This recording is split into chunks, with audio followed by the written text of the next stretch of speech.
Kahirapan. Ito ang sumasalamin sa lipunang ginagalawan natin ngayon. Ito ang tumatali sa mga tao na pilit pumipigla sa madilim na mundo. Ikaw, ako, tayo. Tayong lahat ay maaaring maging biktima ng kahirapan. Patuloy na umiikot ang mundo. Patuloy na nagbabago ang panahon. Ngunit ang kahirapan ay tila ba sakit na unti-unting pumapatay sa atin. Unti-unting tumatapak sa ating pagkatao. At unti-unting lumalamon sa lakas ng bawat isa. Ang maliit na kalyeng ito ay binubuo ng mga batang puno ng pangarap sa buhay. Mga batang walang tigil sa paglalaro na tila ba hindi nalulubog ang araw. Mga batang nagpapalitan ng matatamis ng ngiti at malalakas na alakhak. Mga batang patuloy sa pagtakbo na para bang sumasabay sa bawat pagyuko ng mga puno. Mga batang musmus na walang alam kundi magsaya. Sa likod ng lahat ng ito, sila ang pinakaapektado ng kahirapan. Ako si Daniel Del Sol, mas kilala bilang Poy. Isa ako sa mga biktima ng kahirapan. Bata pa lang ay mulat ng aking mga mata sa aking sitwasyon sa buhay. Kaya alam ko ang pakiramdam ng mga tao, lalo na mga bata sa kalye. Ang kalye mismo ang umubog sa aking pagkatao. Pero lahat ng ito ay hindi naging hadlang para maging matagumpay ako sa buhay.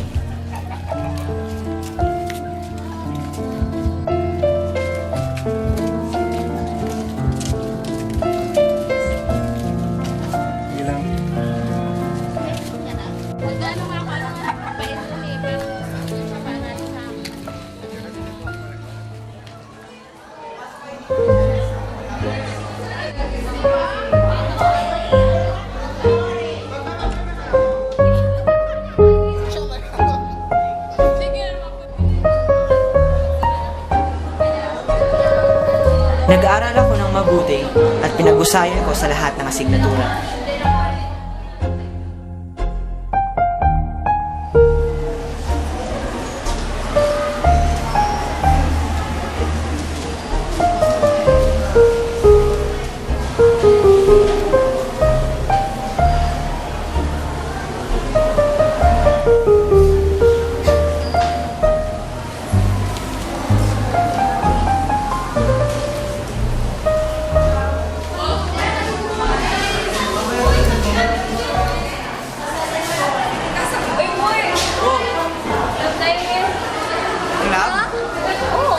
Mag-aaral pa kasi Oo na nga, Poy. Marami pa kami gagawin. Kasi dapat paminsan-minsan magsaya din tayo. Oo, halika na. Hindi lang lahat puro pag-aaral. Kasi oo, mas importante to kaysa dyan sa next time na lang. Bukas na eh. Okay, ito teacher na. Madali lang tayo, promise. Sige, Des, never rin tayo. Ay, bahala kayo. Sige. Kami dalawa na lang.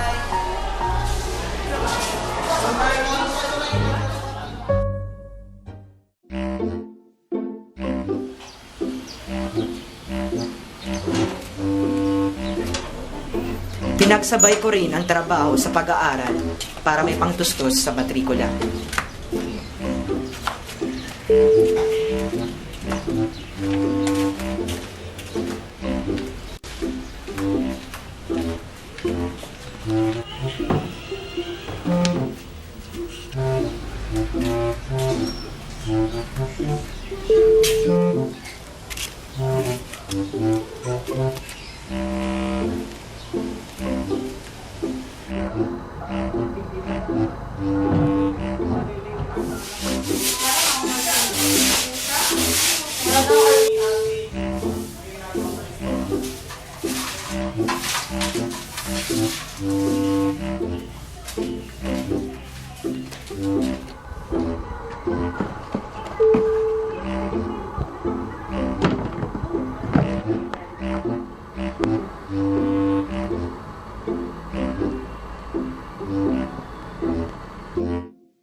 Oh, boy. Tapos ka na? Magandang umaga po, Aling Susan. Natapos ko na po lahat ng mga gagawin dito. Mukhang nalinis mo naman siya ng maigi. Ito nga pala para sa'yo.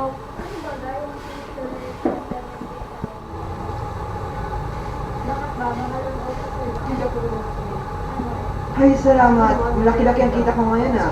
Maraming salamat po Aling Susan. Ang katulong po na para sa pangmatrikula ko. Hindi mo ang anuman. Maraming salamat po.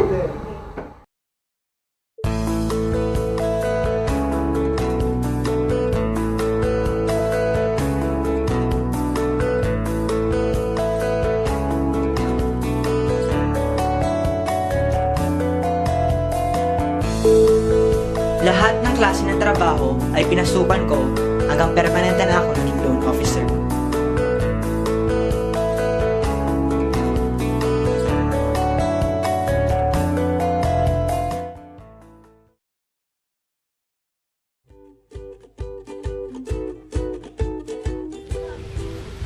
So ayan, magandang hapon sa inyo mga nanay. Magandang hapon rin. Wait lang, may hinihintay pa ba tayo? Meron ka? Meron po siguro. Meron pa ba? May dalawa pa. Ayan ba natin? Magandang hapon po, sir. Magandang hapon rin. Pasensya na po at hindi kami na. Ay, sige lang, sige, maupo na kayo mga nanay. So ayan, magandang hapon ulit sa inyo. Magandang hapon. Ayan, bago simulan ang ating orientasyon, nais ko muna ipakilala ang aking sarili. Ako pala si Daniel Del Sol, o pwede rin niyo akong tawagin Poy para mas maikli. Galing ako sa Uswag Pilipinas Incorporated. So, bago natin talaga formal na simulan, nais kong anyayahan si Nanay para magkaroon tayo ng opening prayer. Nanay, pwede po ba kayo? Sige na, Mare. Sige na. So, pwede po bang tumayo tayong lahat? Ayan, so manalangin po tayo mga nanay. Panginoon, maraming salamat po sa hapong ito. Patuloy niyo pong gabayan ang bawat isa sa orientasyon na ito. Kayo na po, Panginoon, ang bahala sa pangalan ni Jesus. Amen. In the name of the Father, the Son, and the Holy Spirit. Yan, maraming salamat na. So, maupo tayo lahat. Maupo po. So, ayan, gusto kong makilala kayong lahat. Sabihin yung pangalan nyo, uri ng trabaho, at kung ilang taon na kayo nagtatrabaho. Okay, so mauna tayo dito, Nay. Ay, magandang hapon ulit. Ako pala si Inday, 3 taon ng manikurista. So, ayan, manikurista si Nanay. Sunod, Nay. Pangalan po? Ako pala si Felicidad Magayon. 3 taon na nagtitinda sa karinderya. Kanderia. So, sunod, Nanay, naka-pink. Ako po si Gloria. Nagtatahi po sa bahay lang. Oh, Nanay. Ako naman po si Rowena. 1 taon pa lang pong nagtitinda ng ihaw-ihaw. Yan, ikaw naman, Nanay, naka-orange. Ako naman po si Nida. 1 taon na rin ako nag-aalaga ng... So, sunod naman, ikaw, Nanay, pangalan po. Ako po si Linda. So, ano po bang trabaho nyo pinagkakaabalan sa buhay ngayon? Naglalako po ako ng kakanin So, mga ilang taon, buwan o? Kakasimula pa lang po namin. Yan. Good luck sa'yo, Nanay, ha? Ikaw naman, Nanay. Ako si Alicia. 1 taon pa lang ako nagtitinda ng isda dyan sa pamilihan ng Daraga. Market. Sige. Sunod naman. Ikaw, Nanay. So, magandang hapon sa iyo, sir. Ako po si Yet. Ako po ay dakilang may bahay lang po. At ako po ay walang trabaho at may 3 po kaming anak. Sige. Salamat po na. At pinakawala ikaw, magandang nanay. Yeah, maganda. Sige. Magandang hapon. Ako naman si Lilibet, 3 taon lang may-ari ng sari-sari. So ayan, maraming salamat at nakilala ko kayo, nalaman ko yung mga trabaho nyo at kung ilang taon na ba kayo sa mga trabaho. Ngayon naman, gusto kong ibigay ang 100% na partisipasyon nyo sa akin. Ngayon naman, gusto kong sabihin sa inyo kung ano nga ba mga benepisyo o makukuha nyo sa Uswag Pilipinas Incorporated. So ayan, ang Uswag Pilipinas Incorporated ay isang pribadong kumpanya. So ano nga ba ang makukuha nyo sa amin? Ano nga ba?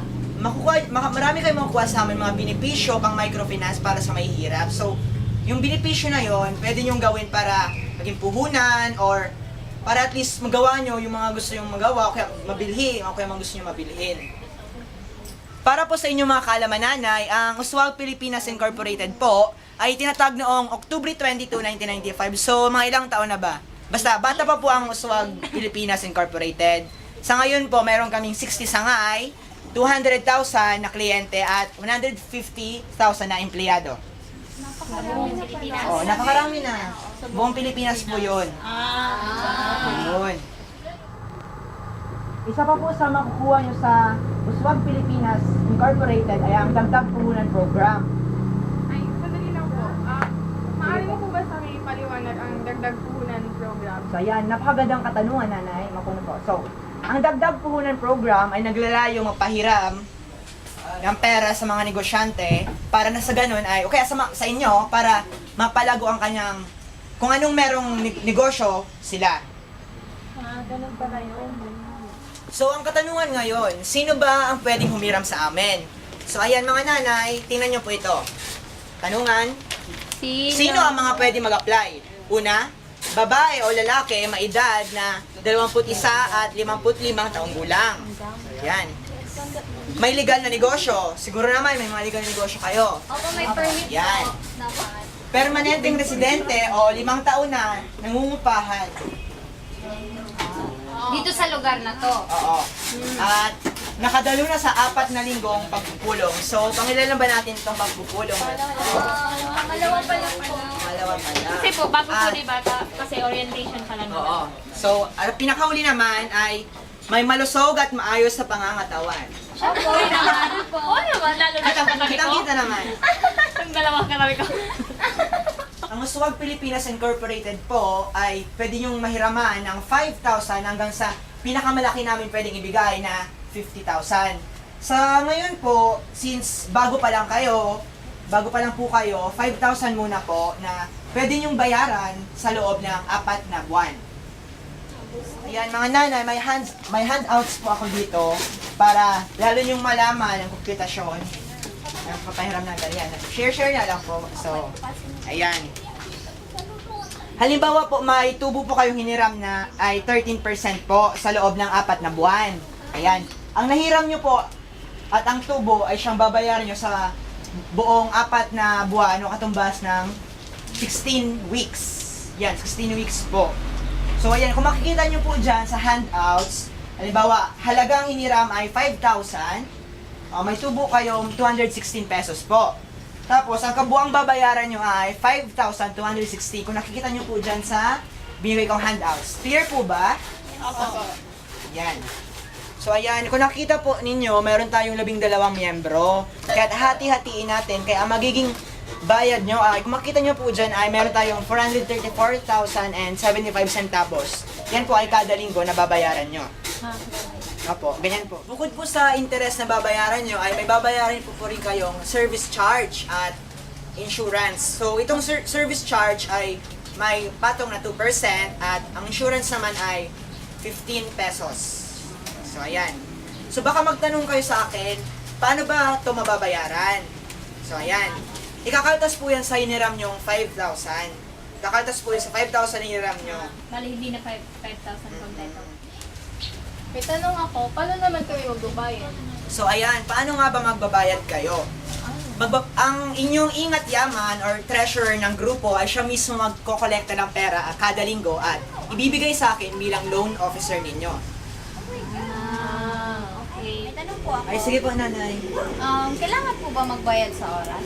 Ay, naku nanay, oo naman po. Bukod sa ipapahiram po namin kayo ulit, ay magiging tuloy-tuloy po yung kapital ninyo na magiging instrumento nyo para maging malago ang negosyo nyo. So, ayan mga nanay, may mga katanungan po ba kayo? Wala na po. Sigurado? Yes. Sige, dahil dyan, mag-aanyaya ulit ako ng isang nanay para magbigay ng ating closing prayer. Nanay, pwede po ba ikaw?